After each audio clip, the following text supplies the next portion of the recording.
This is my C8 track build, and I'm going to compare it against cars that are 2 to 3 times the price. Hi everyone, welcome back. Every track day I have this conversation. Someone comes up to me, says, hello, hi, you have a really nice car. And then the next thing they say is, what have you done to it?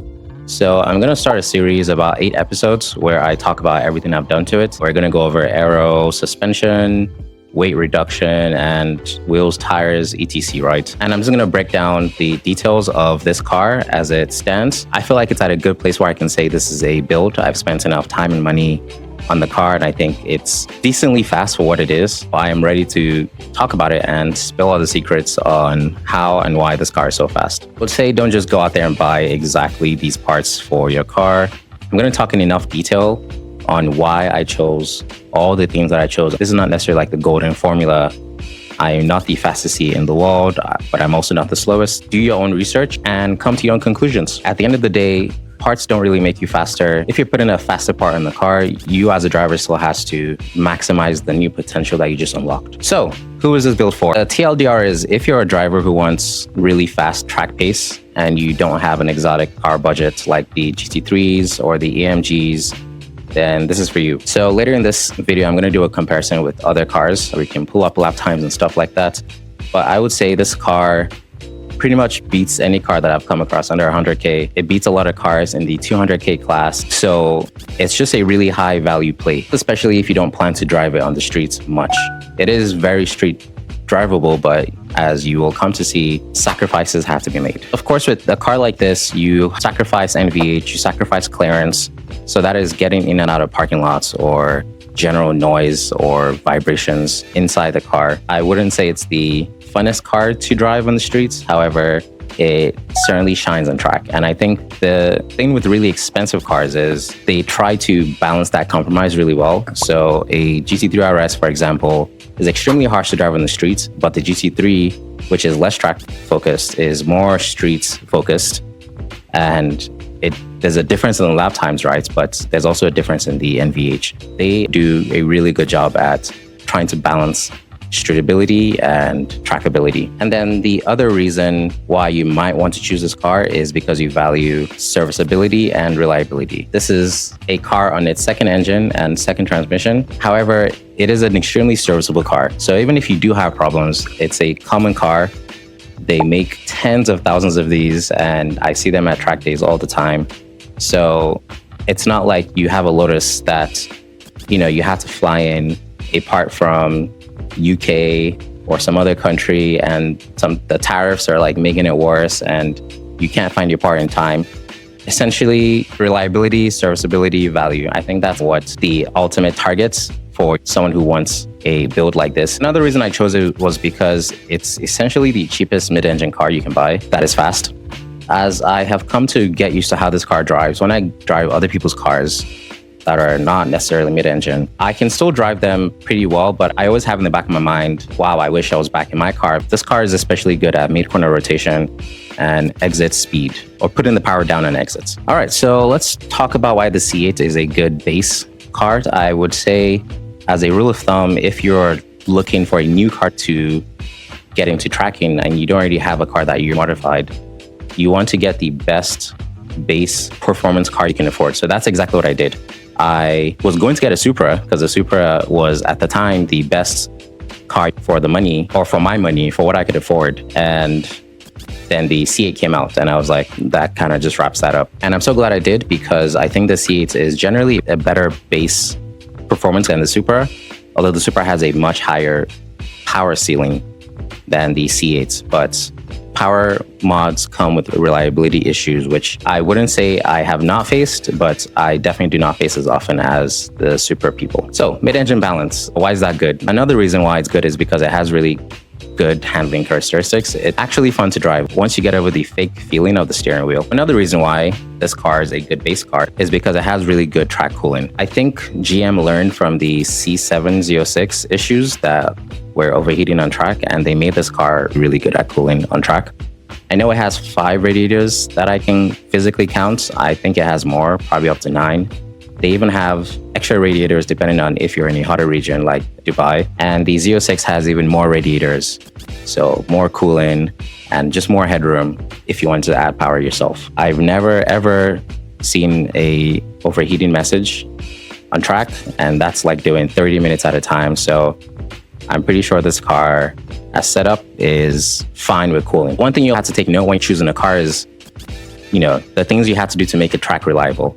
For this car, not much. For a lot of cars, you have to add oil coolers, transmission coolers, diff coolers, and all of these things add to the price of the car that you don't necessarily take into account when you first buy the car. So like the GR Corolla, for example, I don't know how much it is, 45, 65. However much it is, you have to basically budget another 3 to 5K for all these additional coolers. The GR86, same thing. You need to get an oil cooler for it. The car comes capable for the track stock. And not only is it capable for the track stock, it's capable for the track beyond stock. So with all the mods that I've done to it, I've never done anything with cooling.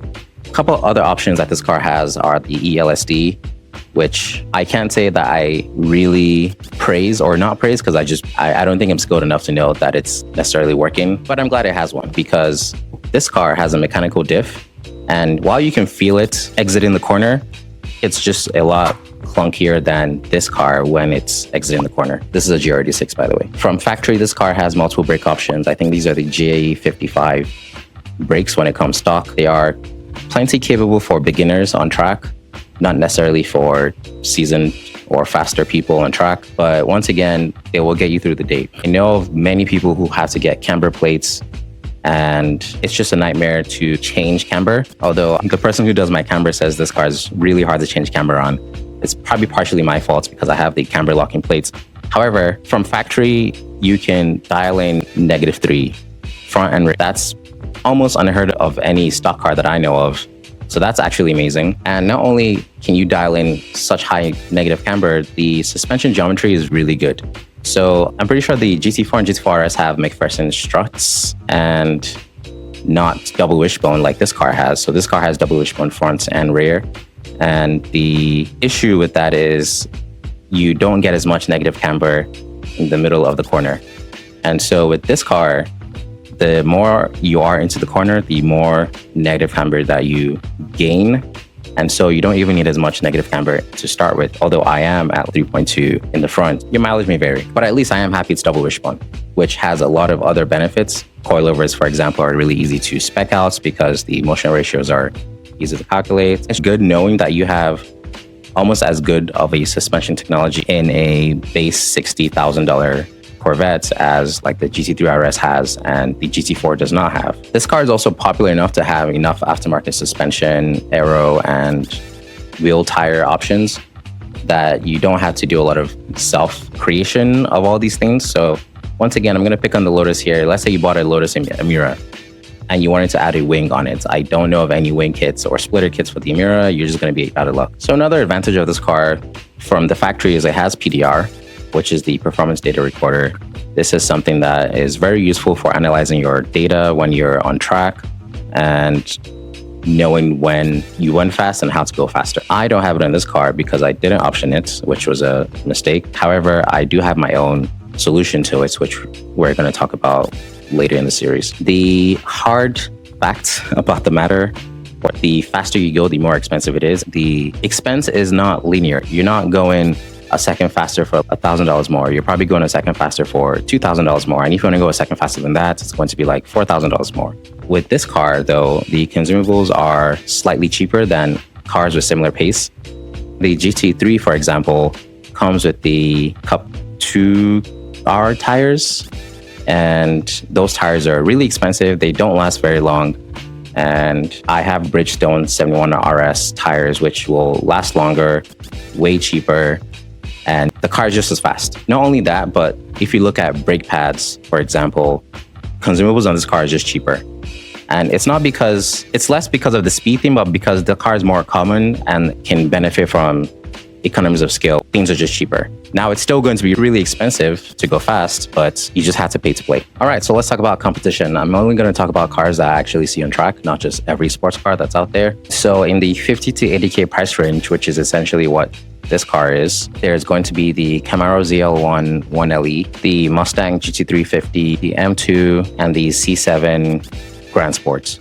So let me just shit on all of these cars real quick.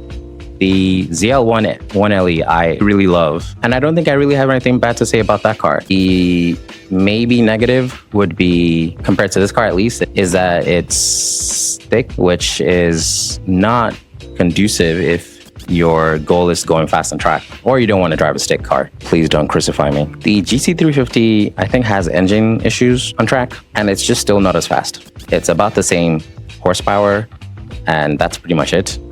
It's not faster, and it's more expensive to maintain because it's a more specialized engine, and the engine blows up, but it sounds a lot better. The Supra is a great base platform too, but not as great of a base platform as this car for many reasons, which I already talked about. The Supra's biggest advantage is that it can make power easily. The B58 engine is amazing at turning off the boost, and then you can make 700 on the stock bottom end, which for track work is great, but it's really only great if you are doing time attack and not necessarily if you want to track your car and just be a fast track person. By that I mean you're pushing the reliability further than it deserves to be pushed, and then you lose your warranty. So this car still has warranty. It has warranty on the powertrain because I haven't touched the powertrain, and we're still in that period. The M2 Comp is pretty much the Supra, but slightly faster and less moddable. I used to have a BMW, and I think the modern ones are just really hard to extract maximum performance out of because they come with a lot of the problems that this car has. They're very heavy, extremely electronically intertwined with how everything is, but not a lot of the benefits. So you still have to buy a lot of camber this, camber that, cooling this, cooling that. It is a BMW, so yeah. And the C7 Grand Sport is a really good base car to mod. I think the C6 is just better in almost every way possible, except for the stick factor. The C6 Z06 only comes in manual. If you don't care about driving a manual car, then the C6 is probably just better by virtue of being lighter and more power. Pretty much it. So now moving on to the 80K to 120K range, you're looking at GT4s, which there are a lot of on track. You're looking at 911 Carrera 4Ss. You're looking at M4s. Again, this car still outcompetes all of those cars on track, and those cars are more expensive. And the thing with expensive cars is everything is more expensive. Like, you're not going to get an expensive car and pay GM truck motor money for the oil. You're not going to get an expensive car and have just one drain ports for draining your engine oil. So then it becomes really expensive to track. And the thing I've noticed with the higher end cars is no one wants to modify them. Generally speaking, people with expensive Porsches do not modify because if you want to buy a used expensive Porsche, you're not going to want to buy one that has modified because that's just what the owners do. Z06s, ZR1s, there's always going to be a huge price premium for unmodified cars. I wonder how the Supra is going to do because every single Supra I've ever seen has been modified. And then moving into the 120 to 200K range, you're looking at 992 GT3s, you're looking at AMG GT3s, NSXs, Audi R8s, which for the most part still have a lot of the performance characteristics as this car, 5 to 600 horsepower, maybe mid-engine, definitely a rarer badge or rarer dynamics. What you're going to get there is more stock technology, and that's essentially what you pay for when you pay more money per car. So you're paying for better stock aero in the GT lineup, better suspension technology. And so I think if you want a fast stock car, pay more money, get a better stock car. If you want a fast modifiable car, buy the best base car you can get that is common enough that you can add mods to it. If you had more money than I do, for example, and you want to get a fast C8 off the ground, then just get the Z06. The Z06 has basically 200 extra horsepower, and it's the same car. Okay, so now I'm going to talk about lap times. I'm going to use Laguna Seca since that's the last track that I drove. This car did a 132.1 there. It could easily have done a 131 point something on the same day, and I'm pretty sure a professional driver can probably get it down to the 130s. But I'm just going to make the 132 the cutoff, right? Let's look at fastestlaps.com and find all the cars that are slower than a 132. So 991, 992 GT3, Carrera RSR 3.8, the F8 Ferrari, the C7 ZR1, the Z06 Z07 package. Maybe this is the C8. Correct. Coker's Unplugged Performance Model 3, which is basically a jailbroken Model 3. The Lamborghini Huracan Evo, the Turbo S, the Porsche Turbo S, 992 generation. So I'm just reading these down the list, and you're hearing a lot of Porsches, and that's just because that's what the competition is at this times. But let's see other cars. So we're looking at the McLaren 600 LT Spider, the GT500. The GT500 is at 133.81, driven by professional driver Randy Pobst. The point I'm trying to make here is the value proposition for this car is just insane for under 100K. So I'm seeing a Lamborghini Aventador LP700 by Randy, Nissan GTR Nismo R35 by Randy, 135.5, Carrera S 992, 135.5. So a lot of these cars are 2 to 5x the cost, right? So this really just puts into perspective why this car is such a good value. All right, so that's pretty much it for this episode. In the next episode, I'm going to talk about aero. So just like the big stuff, like the diffuser, the splitter, the wing, the side skirts, maybe not the side skirts, but I'll just talk about big aero. And then later in the series, I'm going to talk about little aero, so like the end plates and stuff like that. If you have any questions, please drop them below, although I may answer them in a future video.